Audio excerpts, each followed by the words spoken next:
बिस्मिल्लाहिर्रहमानिर्रहीम। अभी आप देख सकते हैं पाकिस्तान की सियासत में कितनी तेजी से, कितनी जल्दी से जो चेंजिंग लाने की कोशिश की जा रही है। पीडीएम अपना जो वो एस्टेब्लिशमेंट के कुछ जर्नैलों के कंधों पर बैठकर अपने घोड़े को भगा रहे हैं कि किसी तरीके से भी हम इमरान खान साहब की जो सल्तनत है, उनकी जो सियासत है, उसको हम जड़ से उखाड़ दें। अभी वो फजा ऐसे फुला रहे हैं जैसे जी पीटीआई जी एक दहशतगर्द जमात है। हालांकि आप देख सकते हैं कि मैनचेस्टर में उसके अलावा अपना house of parliament, house of common, house of Lord, उनके सामने जो प्रोटेस्ट हुए हैं, आप देखें कि बड़े ज़बरदस्त किस्म की एशियन कम्युनिटी ने उधर अपना कट किया और हम भी अपनी टीम लेकर उधर पहुंचे और पूरे ज़बरदस्त किस्म के प्रोटेस्ट पूरी ओवरसीज कम्युनिटी ने इमरान खान साहब का साथ दिया और इनके जो इब्ने ज़ियाद के साथी हैं, इन सब की मुखालफत की जो पीडीएम है और ये जो समझ रहे हैं जी कि पीटीआई को हम इस तरह से ख़त्म कर लेंगे, जितना भी इनको प्रेशराइज करेंगे। इमरान खान साहब से भी बोला गया जी कि हम आपको रास्ता देते हैं, आप इधर से चले जाएं। उन्होंने बोला मैं तो इधर से जाने वाला नहीं, आप मेरा नाम इस सीएल में डाल दें, मेरी पार्टी है, मेरा वोट बैंक है, कोई आदमी भी आएगा तो इंशाल्लाह ताला मैं उसको जब खड़ा करूंगा तो वो जीत जाएगा। आप कुछ भी कर लें, नायल कर लें, आपने जो सीनियर क़यादत को पकड़ा हुआ है, अंदर किया हुआ है, आपने इमरान रियाज खान की आवाज़ को बंद किया हुआ है। अभी देखिए हम सब बोल रहे हैं, लोगों को बता रहे हैं कि पाकिस्तान में हो क्या रहा है। इस तरह कभी भी आप ना जीत सकते हैं, ना जीत पाएंगे। आप देख लें हज़रत मामला इस्लाम के ज़माने में भी इसी तरह कूफे के लोग थे जो वो छोड़ कर भाग रहे थे और इब्ने ज़ियाद ने मस्जिदों में भी बंद किया हुआ था लोगों को कि आप हज़रत मामला इस्लाम की बैत को छोड़ दें, हज़रत अली की बैत को छोड़ दें। इस तरह के वो उन्होंने भी काम किए थे। अभी जो पाकिस्तान की सिचुएशन है बिल्कुल ऐसे ही दिखाई देती है। जितने भी कुछ डरपोक और बुज़दिल लोग हैं वो छोड़ कर खुद ही भाग रहे हैं, उनका अपना कोई फ्यूचर नहीं है। मगर आप देखें लीडर जो है, जिसको अल्लाह पर तवक्कल है, जिसको आले मोहम्मद पर तवक्कल है, जिसको हज़रत इमाम अलैहिस्सलाम पर तवक्कल है, जिसको हज़रत अली पर तवक्कल है, वो जानता है कि मैं हक और सच पर खड़ा हूँ। अगर मेरी मौत भी हो जाती है तो कोई प्रॉब्लम नहीं है, मैं हक सच पर खड़ा रहूँगा, चाहे वो कहता है मैं अकेला भी रह जाऊँ ना। इमरान खान साहब फरमा रहे थे कि मैं फिर भी हकीकी आज़ादी के लिए, अपनी कौम के लिए लड़ूंगा। अभी आप देख लें 75 साल की तारीख में ये एक ऐसा लीडर, बहादुर लीडर, जवान मर्द लीडर, सच्चा सिपाही, हक और सच पर खड़ा होने वाला, आप देख सकते हैं कि वो खड़ा है।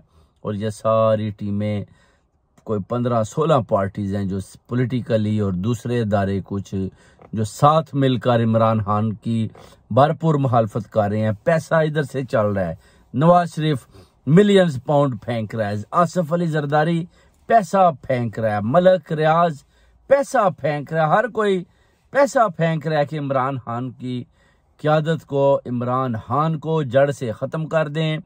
सिर्फ और सिर्फ हुकूमत या पीपल पार्टी या पाकिस्तान मुस्लिम लीग नून या जमात इस्लामी की, यही 3 जमातें रखें, बाकी इनको ख़त्म कर दें। क्योंकि जितनी तेज़ी के साथ पीटीआई फैली, जितनी तेज़ी के साथ इसने पूरी दुनिया में अपना मुकाम बनाया, कोई भी पार्टी ना तो बना पाई, ना इससे पहले किसी ने बनाई। अभी अगर आप समझते हैं कि आप इमरान खान को इस तरह ख़त्म कर लेंगे तो मैं इंशाल्लाह ताला हम भी आपको, सारी ओवरसीज़ कम्युनिटी चैलेंज करती है कि आप कभी भी इमरान खान की पार्टी को, पीटीआई को कभी भी ख़त्म नहीं कर पाएंगे। इंशाल्लाह हम सब साथ खड़े हैं, हम इस तहरीक को लेकर आगे जाएंगे, इस तहरीक को कभी हम रुकने नहीं देंगे।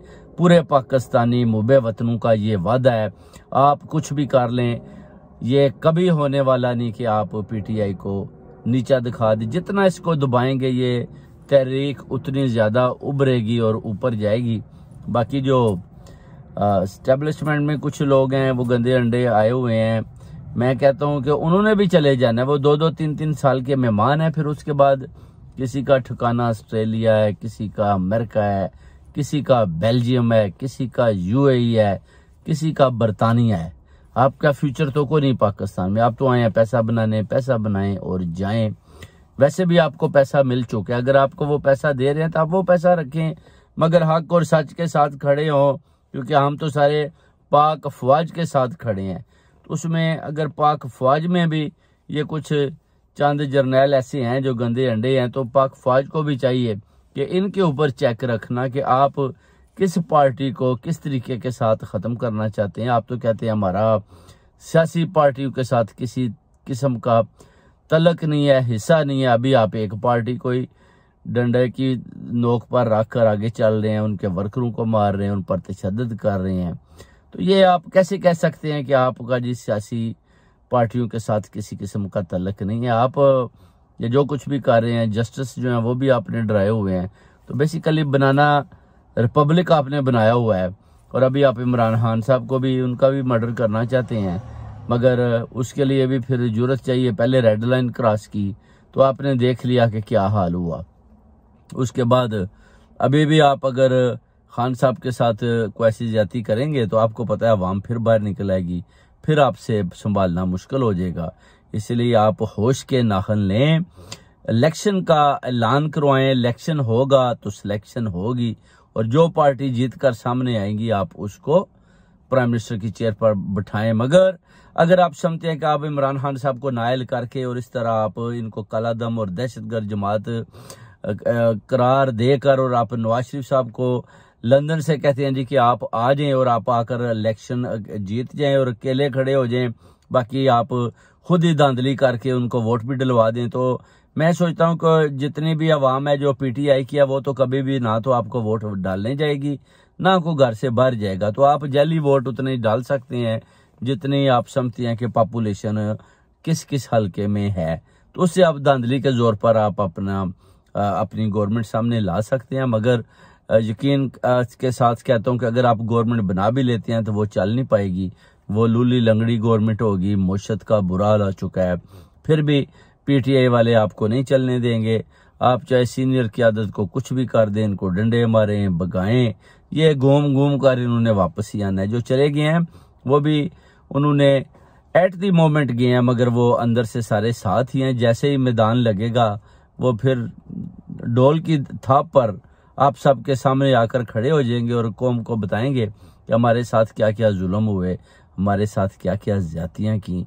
मगर इमरान खान साहब जाहिर है अभी वो उस पावर में नहीं है कि आपका वो एहतसाब करवा सके, मगर जैसे ही वो प्राइम मिनिस्टर की चेयर पर बैठेंगे तो आप लोगों पर जिन जिन पर जुल्म तशद्दुद हुआ है इंशाअल्लाह ताला उन सब का जो है वो एहतसाब करवाएंगे, और जो चोर डाकू भागियों हैं उनको भी इंशाल्लाह पकड़ पकड़ कर जेलों में डालेंगे, और एक एक खून के कतरे का हिसाब होगा, एक एक खून के कतरे का हिसाब होगा, इंसाफ होगा।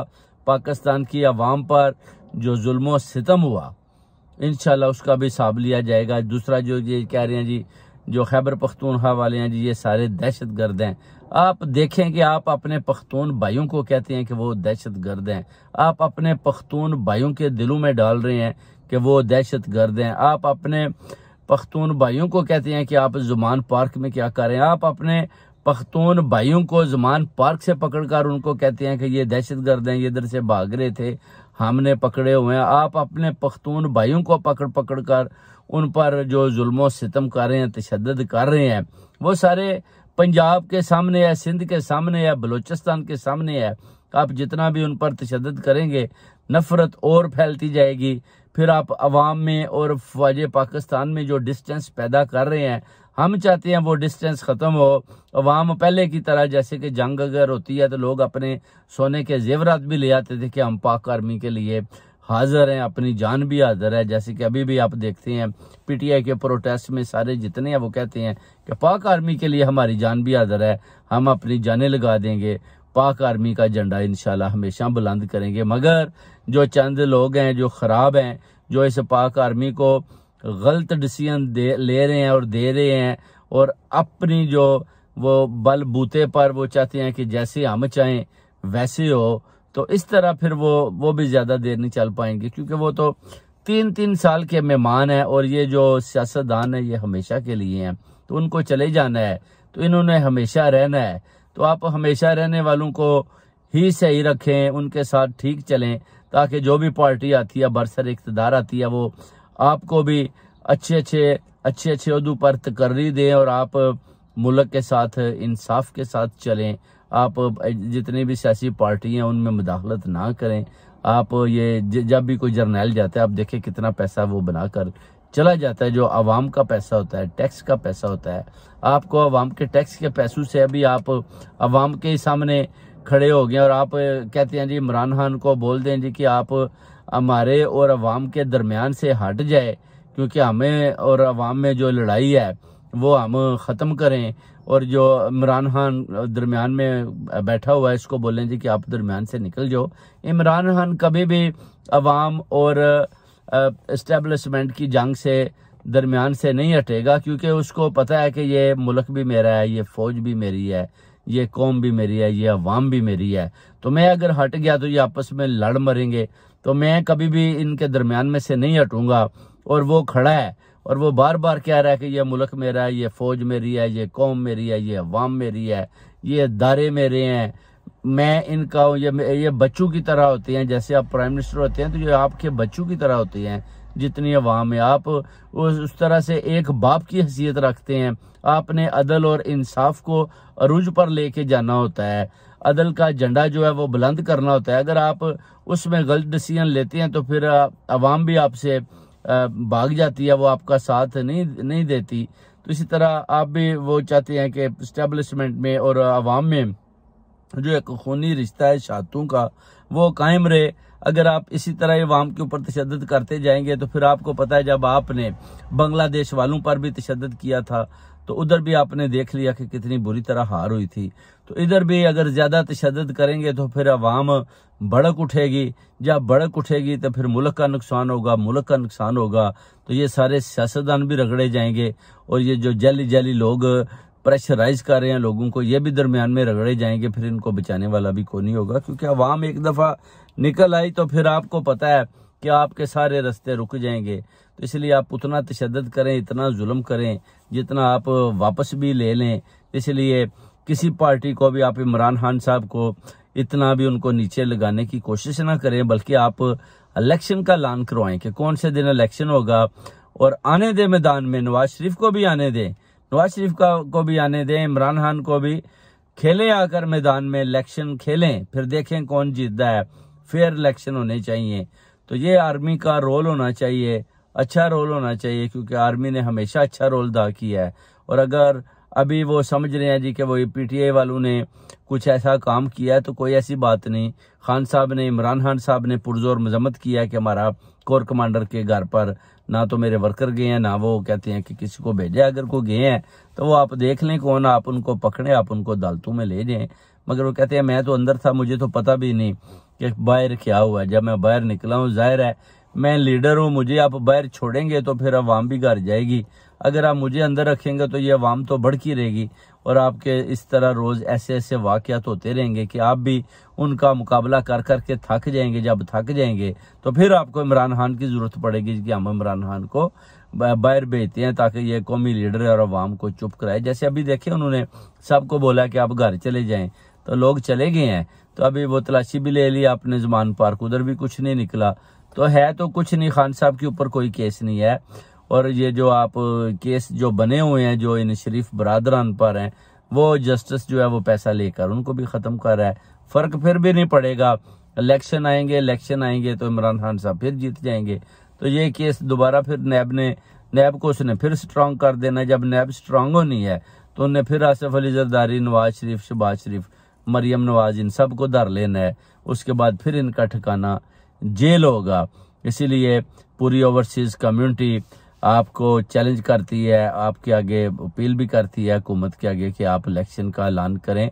और इमरान खान के साथ जो आप कर रहे हैं ये बिल्कुल एक्सेप्टेबल नहीं है, ना हम ये मानने को तैयार हैं, और ना ये पूरी कौम, ना पूरी ओवरसीज कम्युनिटी इस बात को हजम करती है कि आप इमरान खान पर इस तरह जबर, जुल्म और तशद्दुद उसकी अवाम पर करें, फस्तानियत बढ़ाएं। क्योंकि कांग्रेसमैन भी अभी बोल पड़ी है, ओवरसीज कम्युनिटी भी इधर बहुत ज़्यादा शोर मचा हुआ है। मानचेस्टर में आप देखें क्या हो रहा है, कनाडा में देखें, दूसरे मुल्कों में देखें, लोग उधर से इधर आ रहे हैं एवनफील्ड में। कनाडा से फैमिलियां आ रही हैं, एवनफील्ड के सामने आकर एहतजाज कर करके जा रही हैं। पार्लियामेंट हाउस के सामने कितने एहतजाज हो चुके हैं, मगर सिवाय अल्लाह के शायद कोई सुनने वाला नहीं है। इंशाल्लाह ताला कोई ना कोई अच्छा रिजल्ट होगा। मरियम नवाज भी बड़ी खुश थी, बड़ी हंस रही थी कि शायद उसने मैदान जीत लिया, मगर अभी तो मैदान लगा है, फैसला तो बाद में होने वाला है। आखिरी गेंदें जारी हैं, खिलाड़ी इधर उधर भाग रहे हैं। अब देखना यह है कि जीत किसकी होती है, हक और सच की या बातिल और झूठ की। इंशाल्लाह हक और सच के साथ खड़े हैं। जिधर आपका ज़मीर आपको इजाजत देता है आपको उधर खड़ा होना चाहिए, आपको उधर खड़ा नहीं होना चाहिए जिधर जुल्म, तशद्दुद, जबर, फस्ता नियत हो।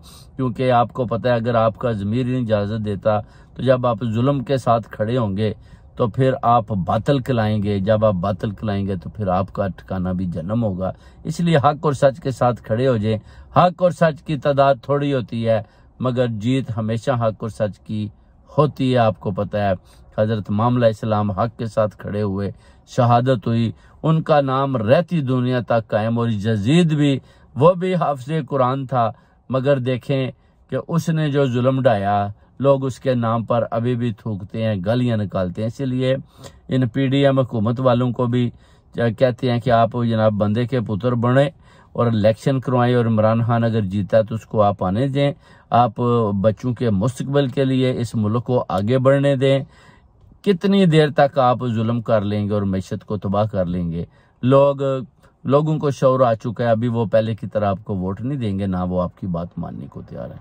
बहुत बहुत शुक्रिया भाइयों, खुदा हाफिज। पाकिस्तान जिंदाबाद, पाक आर्मी जिंदाबाद।